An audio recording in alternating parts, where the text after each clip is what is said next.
by 16. The number inside the long division sign is the dividend and the number outside is the divisor. We always start from the leftmost digit of the dividend. Now, from the left, we should find the starting number of the dividend. Here, the divisor has 2 digits. So, we should start with the first 2 digits of the dividend, which is 36. We can start a division only if the starting number is greater than or equal to the divisor. Here, since 36 is greater than 16, we can start the division. We will now divide the starting number of the dividend with the divisor. To do this, we need to check the multiplication table of 16. 36, as you must have realized, does not belong to the table of 16.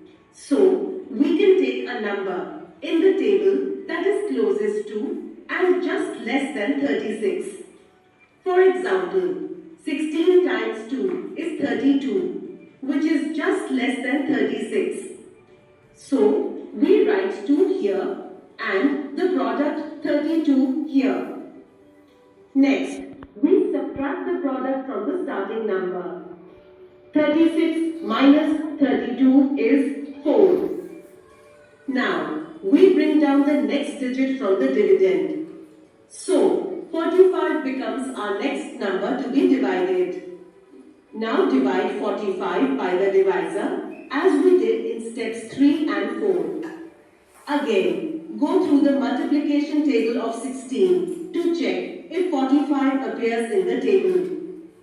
Clearly, 45 does not belong to the multiplication table of 16. 32 is just less than 45.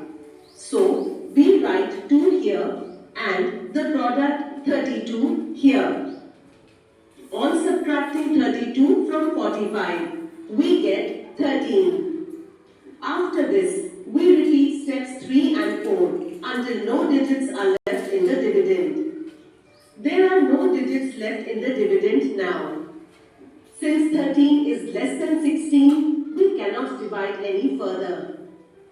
This means that when we divide 365 by 16, we get the quotient 22 with a remainder of 13. Here, you should keep in mind that the remainder is always less than the divisor. Therefore, we can say that in the 16 boxes in the sweet shop, there will be 22 sweets in each box and 13 sweets will be left over.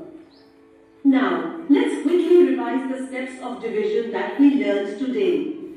First, we are dividing a 3-digit number by a 2-digit number with a remainder. Hello students, a shopkeeper has 365 sweets in his shop. He has to prepare 16 sweet boxes with the same number of sweets in each box.